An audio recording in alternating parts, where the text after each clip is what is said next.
ये मूवी इसके पिछले पार्ट ब्लैक पैंथर के कहानी के बाद से शुरू होती है, जहां उस कहानी में हमने देखा कि वकांडा नाम के राज्य में एक मीटियोर गिरा और उस मीटियोर के अंदर वाइब्रेनियम नाम का धातु था, जिसमें इतनी शक्ति थी कि उसके सामने दूसरा कोई हथियार नहीं टिक सकता। साथ ही टीचर जो वाकांडा का राजा था, उसने अपने राज्य को बचाने के लिए अपने चाचा के बेटे एरिक से भी लड़ाई की, लेकिन गुस्से में एरिक ने टीचला के पास जो ब्लैक पैंथर की शक्ति थी और वो शक्ति जो दिल के आकार के एक हर्ब से बनती है उसे बर्बाद कर दिया, जिससे अब कोई ब्लैक पैंथर नहीं बन सकता और टीचला ही आखिरी ब्लैक पैंथर बचा है। लेकिन अचानक ही उसकी भी तबीयत बिगड़ गई, जिसका इलाज दुनिया की किसी भी औषधि में नहीं है। अब हम टीचला की बहन शूरी को देखते, जो अपनी पूरी कोशिश में लगी होती है ताकि अपने भाई को बचाने वाली दवा बना सके, लेकिन तब उसकी माँ रामुंडा आकर उसे बुरी खबर सुनाते हुए कहती कि तुमने बहुत देर कर दी, जिसके लिए तुम दवा बना रही है वो अब नहीं रहा, जो जानकर वो एकदम दुखी हो जाती है। दरअसल जिन्होंने टीचला का किरदार निभाया था, उनकी सच में कैंसर के कारण मृत्यु हो गई थी, इसलिए इस मूवी की कहानी को बदलना पड़ा और इसके स्टार्ट में उनकी मृत्यु वाला सीन डालना पड़ा ताकि टीचला के बगैर भी ये मूवी बनाई जा सके। आप सारे वकांडा के लोग पूरे रीति रिवाज के साथ टीचला का फ्यूनरल कर देते और अब रामुंडा दुनिया के सारे लीडर्स की मीटिंग में शामिल होती है, जहां सभी इस बात पर बहस कर रहे होते कि टीचला ने वादा किया था कि वो वाइब्रेनियम की शक्तियों को दुनिया के अलग अलग हिस्सों में बांटेगा, इसलिए आपको हमें भी वाइब्रेनियम देना चाहिए। पर तब रामुंडा सभी से कहती कि जब तुम सभी को पता चला कि टीचला नहीं रहा, तो तुम लोगों ने सोचा कि वकांडा को बचाने वाला ही खत्म हो गया है, तो अब हमारा कोई कुछ बिगाड़ नहीं पाएगा, इसलिए तुम सभी ने हमारे रिसर्च लैब से वाइब्रेनियम के हथियारों को चुराने के लिए सोल्जर भेजे।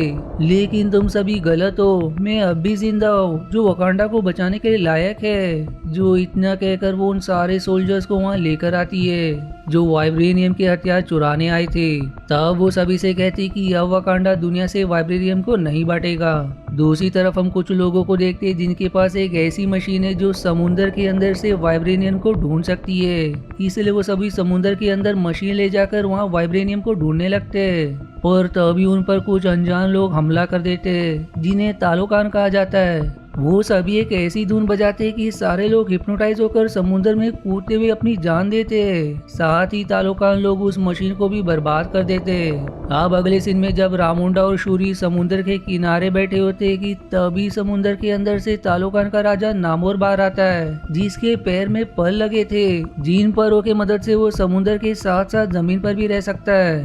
तब बाहर आकर वो रामुंडा से कहता है कि टीचला के कारण ही दुनिया को वाइब्रेनियम के बारे में पता चला, जिसे ढूंढने के लिए लोग कई तरह की मशीन बना रहे, लेकिन मैं हर उस मशीन को बर्बाद कर दूंगा जो वाइब्रेनियम को ढूंढने के लिए बनाई जाएगी, क्योंकि वाइब्रेनियम सिर्फ वकांडा में ही नहीं बल्कि तालोकान में भी है और ये उस मीटियोर के कारण हुआ जो तालोकान में भी गिरा था। इसलिए मैं चाहता हूँ कि तुम उस साइंटिस्ट को मेरे पास लेकर आओ जिसने वाइब्रेनियम ढूंढने वाली मशीन बनाई है, ताकि कभी दूसरी मशीन ना बना सके।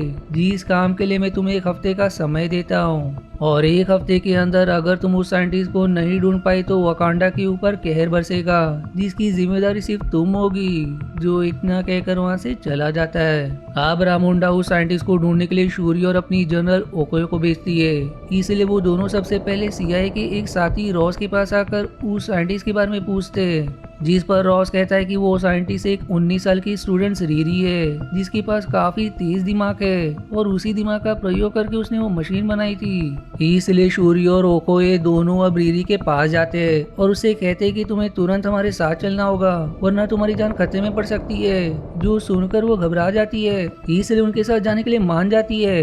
अब रीरी उन दोनों को अपने बेस पर लेकर आती है जहाँ उसने वो मशीन बनाई थी। वहीं उस मशीन को कैसे बनाया जाता है उसकी सारी डिटेल्स पेपर पर लिखी होती है, जिसे वो तुरंत जला देती है ताकि ये पेपर गलत हाथों में ना पड़ जाए।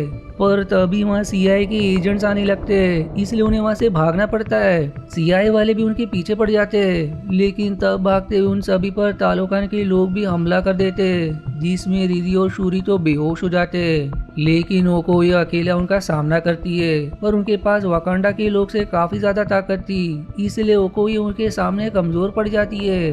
तब तालोकान के लोग उसे पानी में फेंककर शूरी और रीरी का अपहरण कर लेते और उन्हें अपने राजा के पास ले जाते।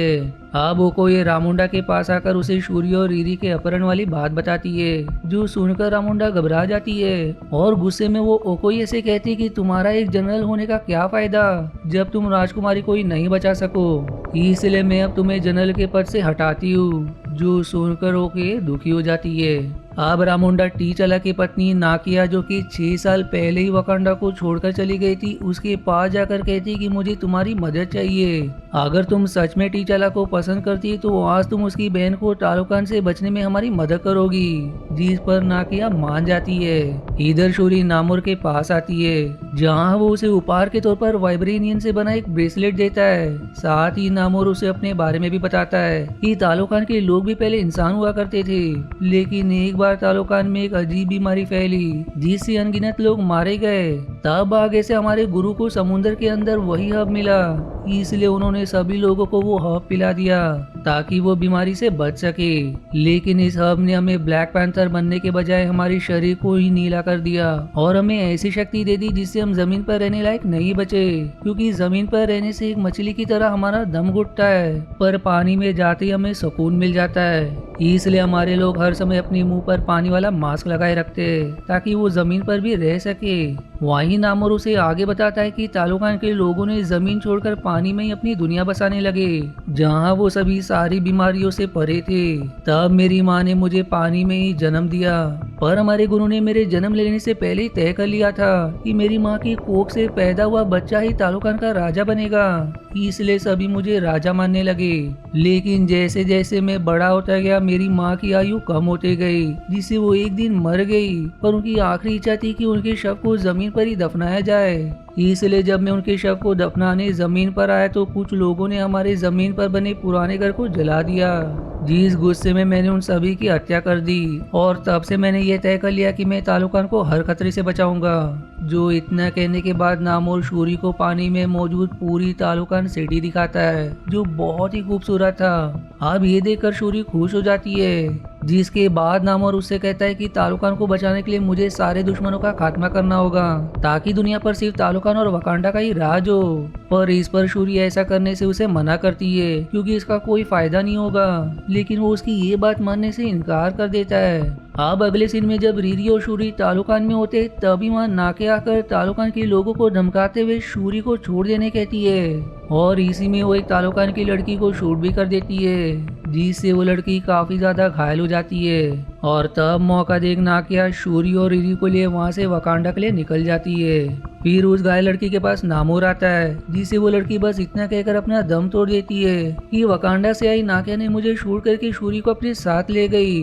जो सुनकर वो एकदम गुस्सा हो जाता है और फिर खुद से कहता है कि अब मैं वकांडा को दिखाऊंगा कि तालोकान से दुश्मनी मोल लेने का क्या अंजाम होता है। दूसरी तरफ रामुंडा शूरी को वापस पाकर एकदम खुश हो जाती है। वहीं इधर हम नामुर को देखते हैं, जो अपने सारे योद्धाओं को इकट्ठा करके वकांडा की ओर निकल जाता है और फिर वहां पहुंचकर सभी पर हमला शुरू कर देता है, जहां वकांडा के लोग भी उनसे लड़ने की कोशिश करते हैं, लेकिन उनके पास ज्यादा ताकत होने के कारण वकांडा के लोग कमजोर पड़ जाते हैं। वहीं इधर नामुर सभी पर उड़ते हुए हमला कर रहा होता है और तब वो रामुंडा के ऊपर पानी वाला बॉम्ब फेंक देता है, जिससे वो और रीरी दोनों पानी में डूबने लगते हैं। लेकिन रामुंडा जैसे तैसे रीरी को बचाकर ऊपर तो ले आती है, पर तब तक वो खुद अपना दम तोड़ देती है, जो देखकर शूरी और बाकी एकदम दुखी हो जाते हैं। अब इसके बाद रामुंडा को भी टीचला की तरह श्रद्धांजलि के तौर पर अंतिम संस्कार कर दिया जाता है।